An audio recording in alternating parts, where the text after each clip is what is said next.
Peoples pulse కి స్వాగతం. ఈరోజు వార్తల్లోని ముఖ్యాంశాలు. పెట్రోల్ను జీఎస్టీలోకి తేబోం, కేంద్ర ఆర్థిక మంత్రి నిర్మలా సీతారామన్.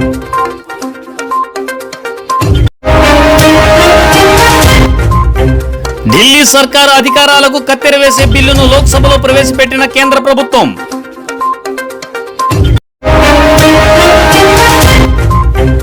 ఉన్నత విద్యా సంస్థల్లో భర్తీ కాని 93% ఎస్టీ రిజర్వ్డ్ ఉద్యోగాలు, భర్తీకి నోచుకోక ఖాళీగా ఎస్సీ ఎస్టీ బీసీ పోస్టులు.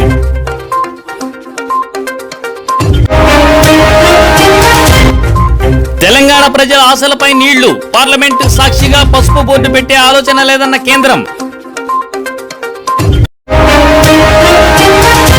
భారతదేశం మెరిసిపోతోంది, విదేశీ మారక నిల్వల్లో ఏకంగా రష్యాని వెనక నెట్టేసి 4వ స్థానానికి ఇండియా.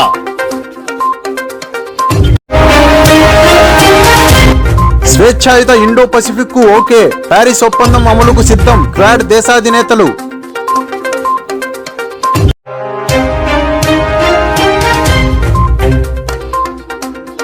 మండిపోతున్న చమురు ధరల నుంచి దేశ ప్రజలకు ఇప్పట్లో ఉపశమనం కలిగే మార్గం కనిపించడం లేదు.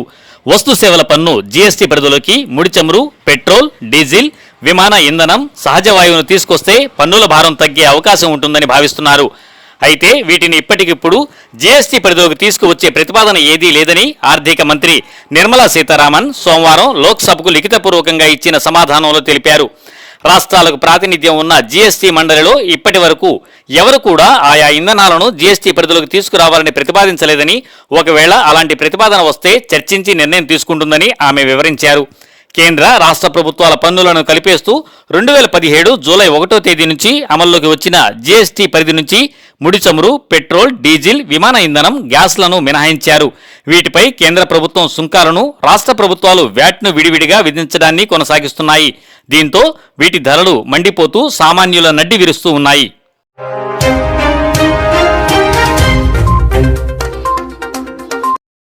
లోక్సభలో బిల్లు తేవడం ద్వారా ప్రజాస్వామ్యబద్ధంగా ఎన్నికైన తమ ప్రభుత్వ అధికారాలను లాక్కోనేందుకు కేంద్రంలోని మోడీ సర్కార్ ప్రయత్నిస్తుందని ఢిల్లీ ముఖ్యమంత్రి అరవింద్ కేజ్రీవాల్ ఆరోపించారు. National capital territory of Delhi సవరణ బిల్లు 2021ని కేంద్ర హోంశాఖ సహాయ మంత్రి జి కిషన్ రెడ్డి సోమవారం లోక్సభలో ప్రవేశపెట్టారు. దీనిపై కేజ్రీవాల్ స్పందిస్తూ ఇది పూర్తిగా రాజ్యాంగ, ప్రజాస్వామ్య వ్యతిరేక చర్య అని అన్నారు. అసెంబ్లీ ఎన్నికలతో పాటు ఇటీవల జరిగిన ఢిల్లీ మున్సిపాలిటీకి సంబంధించి పలు స్థానాలకు జరిగిన ఉప ఎన్నికల్లో స్థానిక ప్రజలు బీజేపీని తిప్పికొట్టారు. దీంతో తాజాగా ఈ బిల్లును తీసుకురావడం ద్వారా ప్రజాస్వామ్యబద్ధంగా ఎన్నికైన ప్రభుత్వ అధికారాలకు కత్తెర వేయాలనుకుంటోంది. రాజ్యాంగ ధర్మాసనం ఇచ్చిన తీర్పుకు పూర్తి విరుద్ధంగా ఈ బిల్లు ఉంది. కేంద్ర ప్రభుత్వం అప్రజాస్వామిక, రాజ్యాంగ వ్యతిరేక చర్యను ఖండిస్తున్నామని కేజ్రీవాల్ ట్వీట్ చేశారు. ఢిల్లీలో ప్రభుత్వం అంటే లెఫ్టినెంట్ గవర్నరే అని బిల్లు చెబుతుందని, అయితే ఇక్కడ ఎన్నికైన ప్రభుత్వం ఏం చేయాలి అని కేజ్రీవాల్ ప్రశ్నించారు. అన్ని ఫైల్స్ ఎల్జీకి వెళ్లాలని చెబుతున్న అంశం 2018లో రాజ్యాంగ ధర్మాసనం ఇచ్చిన తీర్పునకు పూర్తిగా విరుద్ధమని పేర్కొన్నారు. ఫైళ్లు ఎల్జీకి పంపరాదని, ఎన్నికైన ప్రభుత్వమే అన్ని నిర్ణయాలు తీసుకుని ఆ నిర్ణయాల ప్రతిని ఎల్జీకి పంపాలని రాజ్యాంగ ధర్మాసనం తన తీర్పులో పేర్కొందని తెలిపారు. ఈ బిల్లు ఆమోదం పొందిన తర్వాత ఢిల్లీ సర్కార్ అధికారులకు కత్తెర వేసే బిల్లును లోక్సభలో ప్రవేశపెట్టిన కేంద్ర ప్రభుత్వం. ఈ బిల్లు ఆమోదం పొందిన తర్వాత ఢిల్లీ సర్కార్ కేవలం ఉత్సవ విగ్రహంలా మారిపోయే అవకాశం ఉంది.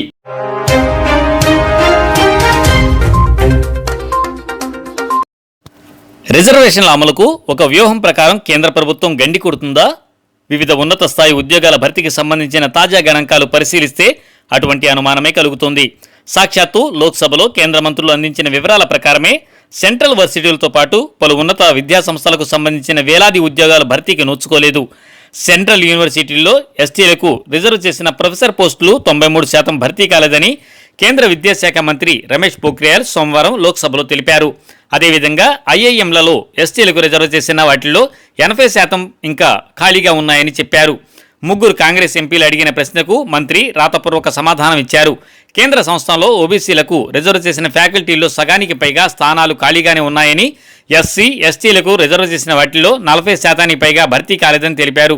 ముఖ్యంగా ఐఐఎంలలో ఈ పరిస్థితి మరీ తీవ్రంగా ఉంది. ఇక్కడ 60% పైగా ఎస్టీ, ఓబీసీలకు రిజర్వ్ చేసిన స్థానాలు ఖాళీగానే ఉన్నాయి. ఎస్టీలకు రిజర్వ్ చేసిన వాటిలో 80% పైగా భర్తీ కాలేదు. సెంట్రల్ యూనివర్సిటీల్లో ప్రొఫెసర్ల స్థాయిలో ఖాళీలు చాలా ఎక్కువగా ఉన్నాయని కాంగ్రెస్ ఎంపీ ఉత్తమ్ కుమార్ రెడ్డి అడిగిన ప్రశ్నకు తెలిపారు. 42 యూనివర్సిటీల్లో 700కి పైగా అసిస్టెంట్ ప్రొఫెసర్ స్థానాలకు ఎస్సీలకు కేటాయించగా దాదాపు 200 భర్తీ కాకపోవడం గమనార్హం.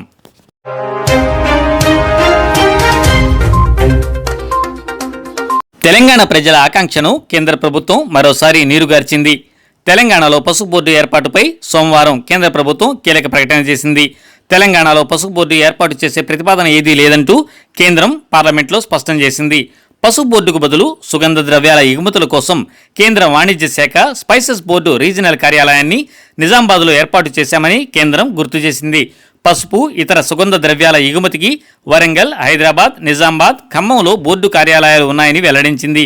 ఈ మేరకు రాజ్యసభలో కేఆర్ సురేష్ రెడ్డి అడిగిన ప్రశ్నకు కేంద్ర వ్యవసాయ శాఖ మంత్రి నరేంద్ర సింగ్ తోమర్ లిఖితపూర్వకంగా సమాధానమిచ్చారు.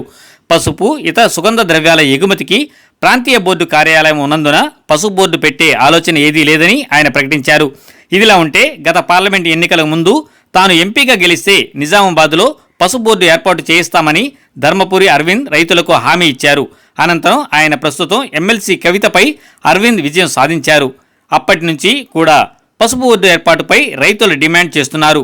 దీనిపై తెలంగాణలో ఎన్నికల నాటి నుంచి వివాదం నెలకొని ఉంది. తాజాగా పసుపు బోర్డుపై కేంద్రం చేసిన ప్రకటనతో మళ్లీ తెలంగాణ ప్రజల ఆకాంక్షలపై నీళ్లు చల్లినట్లయింది. దక్షిణాదిపై కేంద్ర వివక్ష మరోమారు తేటతెల్లమైందని విశ్లేషకులు అభిప్రాయపడుతున్నారు.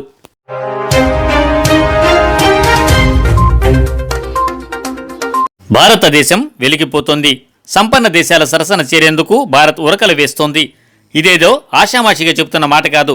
సుదీర్ఘకాలం కాంగ్రెస్ పార్టీ అవలంబించిన సోషలిస్ట్ విధానాల కారణంగా 1990-1991లో విదేశీ మారక నిల్వలు లేక టన్నుల కొద్దీ బంగారాన్ని అమ్ముకునే దుస్థితికి చేరిన దేశంలో ఇవాళ విదేశీ మారక నిల్వలు అపారంగా ఉన్న దశకు చేరుకుంది.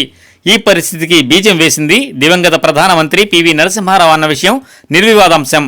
బంగారాన్ని తాకట్టు పెట్టుకోవడమో లేక ఏకంగా తెగనమ్ముకోవడమో చేస్తేనే గాని దేశ ఖజానాలో చిల్లిగవ్వలేని పరిస్థితిలో ప్రధానమంత్రిగా అనూహ్యంగా బాధ్యతలు చేపట్టిన పివి దేశం యొక్క దిశను ముందుగా మార్చేశారు. ఆ తర్వాత దశ దానంతటైతే మారిపోయేలా చేశారు. 30 ఏళ్ల క్రితం తీసుకున్న సాహసోపేత నిర్ణయం ఇవాళ భారత్ను ప్రపంచంలోనే 4వ స్థానానికి ఎగబాకేలా చేసింది. తాజాగా రిజర్వ్ బ్యాంక్ ఆఫ్ ఇండియా వెల్లడించిన వివరాల ప్రకారం భారతదేశం విదేశీ మారక ద్రవ్య నిల్వల్లో ఏకంగా రష్యాను వెనక్కి నెట్టేసింది.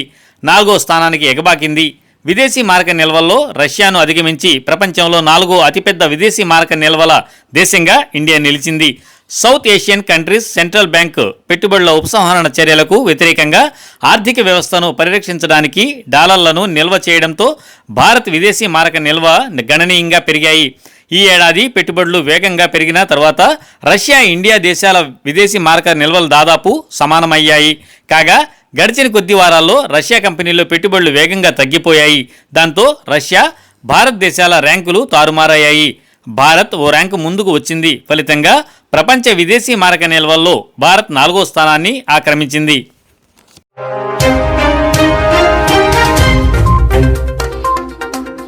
స్వేచ్ఛాయుత, సురక్షిత, భాగ్యవంతమైన ఇండో పసిఫిక్ ప్రాంత సాధనకు కట్టుబడి ఉన్నామని చతుర్భుజ కూటమి దేశాధినేతలైన భారత ప్రధాని నరేంద్ర మోడీ, అమెరికా అధ్యక్షుడు జో బైడెన్, ఆస్ట్రేలియా ప్రధాని స్కాట్ మారిసన్, జపాన్ ప్రధాని యోషిహిడే సుగా ప్రకటించారు.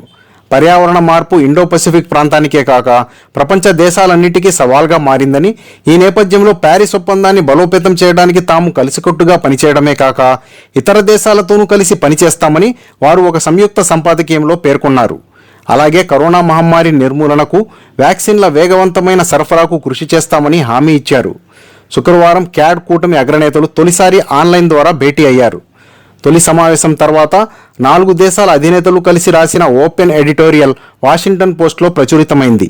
తమ కూటమి ఒక సంక్షోభంలో పుట్టిందన్నారు. కోవిడ్ ఉన్నంతకాలం ఏ దేశము సురక్షితం కాదని, ఆ మహమ్మారిని నిర్మూలించడానికి క్యాడ్ కూటమి కట్టుబడి ఉందని ప్రకటించారు. సురక్షిత, ప్రభావవంతమైన వ్యాక్సిన్ల ఉత్పత్తిని భారత్లో విస్తరించాలని నిశ్చయించినట్లు తెలిపారు. ఇండో పసిఫిక్ ప్రాంతం మొత్తానికి 2022 నాటికి వ్యాక్సిన్ అందేలా కృషి చేస్తున్నామన్నారు. WHO, కోవాక్స్ సహా పలు సంస్థలతో కలిసి వ్యాక్సిన్ సరఫరాను మరింత పెంచడానికి శాస్త్రీయ, ఆర్థిక, ఉత్పత్తి సామర్థ్యాలన్నింటినీ వినియోగిస్తామన్నారు. ఈ ప్రణాళికకు క్యాడ్ వ్యాక్సిన్ ఎక్స్పర్ట్స్ వర్కింగ్ గ్రూప్ మార్గదర్శిగా వ్యవహరిస్తుందన్నారు.